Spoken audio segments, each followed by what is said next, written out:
All right. Hey, Chris, can you hear me okay? I can.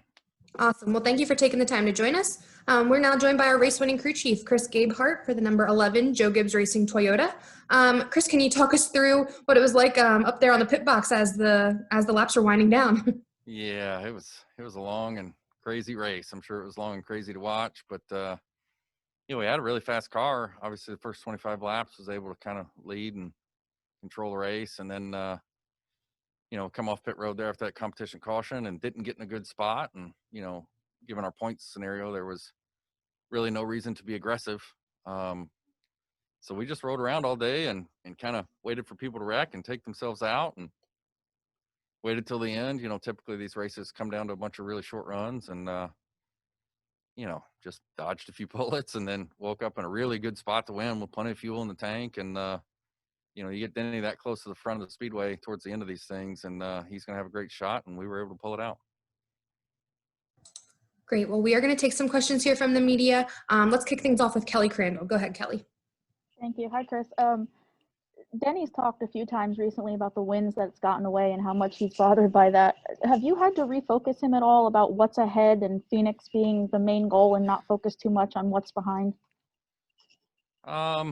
Yeah, well, but all of this race team is has been frustrated by some of that. We've certainly been running better than the results have shown for much of these last 4 or 5 races. And, I just reminded to him that that's the key. That's the most important part, is performing like you're capable of winning, which we have every week. It just hasn't went our way. And, racing, there's a ton of variables and you can't possibly control them all. So what you can control is how you perform. And we've been performing really well. And, race wins are the goal, and Phoenix, while at the end of that race win comes a championship, and certainly that's the goal.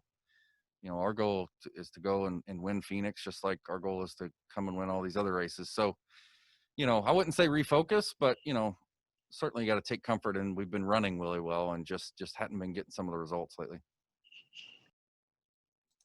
All right. We'll take our next question from Bob Pockers. Go ahead, Bob.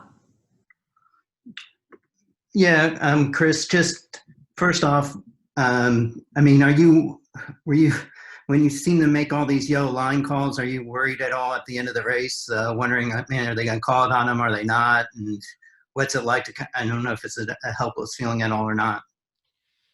Well, I have certainly seen calls that, looked questionable to me before in terms of, what the driver did. And I'd be like, oh, they're, that probably going to call that. But honestly, when I watched it happen live, it was very clear to me that he had to turn. His only option to not wreck was to turn left and go under the line and hope that he could maintain control of his car and finish the race. I mean, let's keep in mind here, he wasn't going below the line on the straightaways where, there's not much transition and it's fairly safe to do it. This was in the middle of the turn 3 and 4 bank, where most of the time at 200 mile an hour, you're going to wreck. So he wouldn't have done that unless there was no choice. But, in his mind, he was going to wreck if he didn't do it. And the only shot was trying to go beneath to avoid the wreck. So it honestly never occurred to me that they would call it as anything but that. And I don't know how much you looked at the new rules for next year, but I'm curious, have you seen the CFD rules and limitations of 150 runs a month? And is that for us who aren't very familiar, is that a big deal? What an interesting question, Bob. You slid that one in there. That's nothing to do with Talladega. Well, I'm sorry, we don't get a chance to talk to people except for after races. No, it's all good. To be honest with you, Bob, that's one that, yes, I have read the rules. It's not 100% my department, and certainly I'm focused on winning races this year. So it's not been at the forefront of my mind to talk with, the aero department or the crew chiefs and determine just how detrimental that would or wouldn't be to us. But I certainly know that, the technical landscape of our sport is changing, and, NASCAR is continuing to try to find ways to save the team's money. And, certainly, while CFD is not tangible testing in terms of a physical car and wind tunnel, it is something that we spend time and resources on. And, I'm sure, everybody's going to come to a responsible understanding of what that is and try to work within it.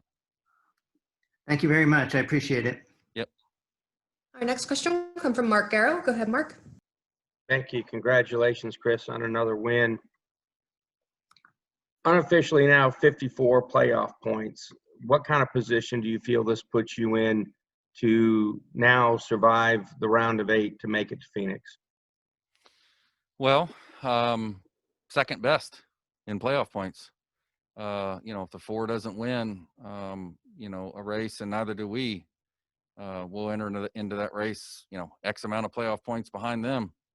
And then we would be fighting it out for the last point position. So, I'm certainly happy that we've gained more, because I really look at the 2, honestly, not the 4, and say that we've earned a little bit more of a cushion over them after their win at Richmond. We've kind of got our cushion back a little.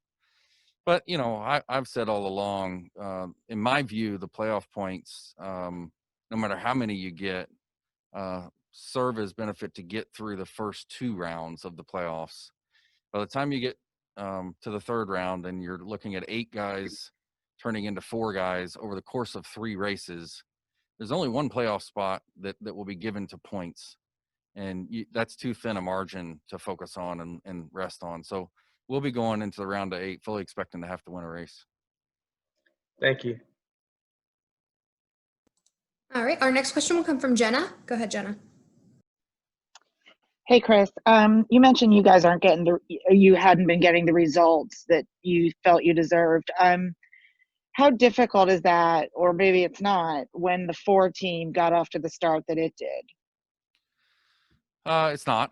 Racing's really hard, and again, there's a ton of variables, and some you can control and some you can't. And Rodney and Kevin, and certainly their whole team, knows that. They're a group of racers. They understand that there's a lot of things that have to go right to win a race, and they've been on the bad side of that as well. So I didn't feel bad about it, and certainly frustrated by it. You certainly want to have things go your way the whole time, but I knew exactly this. What happened here at Talladega is the other side of how it can go. The key is the performance and running up front week in and week out, and putting yourself in position to win. And if you do that, you'll get your fair share. After you and the 4 went back and forth so much this season, did you feel like people expected that through the first round of the playoffs? Well, certainly when you look at the first round and you talk about the racetracks, Darlington, Richmond, and Bristol, those are notoriously really good racetracks for JGR and Denny Hamlin. So, you might say that, but again, I knew how we were running. We were top 3 car every race, and but you don't always get top 3 results. That's why you show up, turn the TV on, or buy a ticket and come to the race and check it out, because you just can't say for sure. And the key was that the performance was there, and thankfully today we had one go our way. Thanks, Chris. All right. Our next one will come from Dustin Long. Go ahead, Dustin. Thank you. Chris, obviously there's different ways to run this race at Talladega, but with more and more of the races having a lot of times the crashes at the front of the field, does it just make more and more sense just to run at the back like you do? I know you guys were kind of protecting or kind of watching points, but if this isn't a playoff race, do you do the same thing because of the more and more crashes happening at the front of the field, or do you want to be at the front to try to control it? Well, if it wasn't a playoff race, I'm not sure we would have had the patience to do it the way we did it, because the goal wouldn't have been near as obvious as it was given our points position, and with the Roval next week being the definite end of another round. If this is, race 13 or whatever it was for Talladega 1, you're trying to win stage points and playoff points, because you don't know how the rest of the season is going to play out. So I don't know that we would have been as patient in executing it, but certainly in the situation that we were in, it just at the drop of every caution where a new scenario arose, there was just never a time where the reward was worth the risk. So we just rolled around at the back until it was time to kind of roll the dice and see how we turned up, and let guys kind of beat themselves, so to speak, which fortunately for us, I don't want to say fortunately, but some of the playoff contenders did, which made our path a little more obvious. But man, you just never know. You get to the end of these things and you're still staring down the barrel having to pass 25 cars, and you could just as likely wreck passing them as not. So it's tough. Thank you. All right, and our final question for Chris will come from Jordan Bianchi. Go ahead, Jordan. Chris, a couple questions if you would. When did you decide that you were going to come into Talladega with the strategy of being smart, being cautious, and riding in the back? Did you guys kind of know right away after last week's race when you looked at the point standings? Yeah. But with Denny, it's unique. And this is what I really tried to coach him up on all week was, while your odds aren't great at a place like Talladega and Daytona of getting through a race unscathed, Denny's instincts produce odds that in my view are better than anyone else's at getting through the race unscathed if he simply pays attention to his instincts and doesn't let the stress of the situation alter his instincts.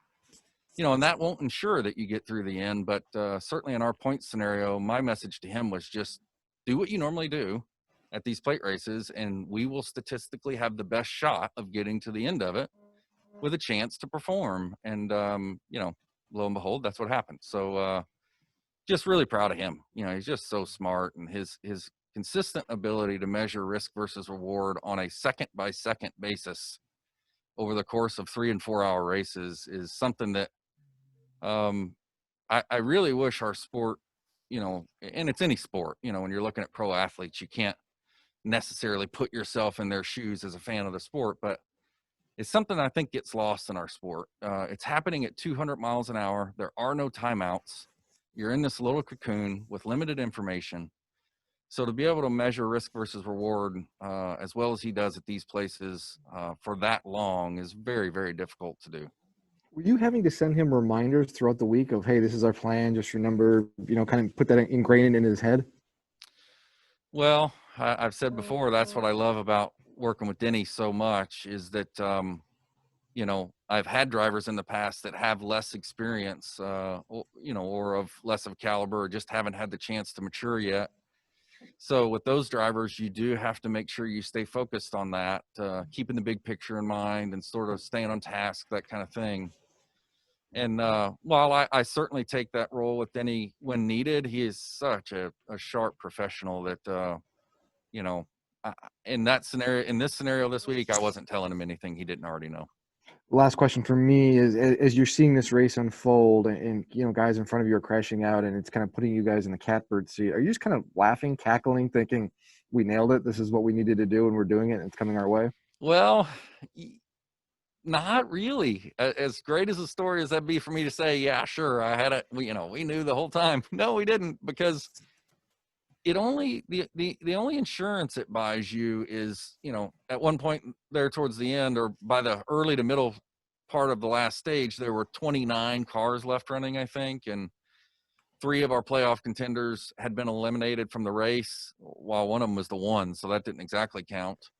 But you're staring down the barrel of saying, okay, I'm going to either finish 28th, or I'm going to drive up through there with a car that's capable of winning and try to get a top 5 and wind up wrecking and finishing 28th. And conversely, the 88 and the 18, whom were, 8th and 9th in points, their cars were beaten and battered. But the way, Talladega and Daytona work is, if they avoid all the wrecks and stay in the draft and stay in contention, they could easily run top 10.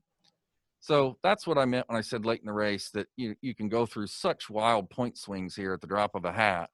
And so you really never can count your chickens until they hatch. Thank you. All right, Chris. Well, thank you so much for taking the time to join us. Congratulations on another win. We'll see you at the Roval. Thank you so much.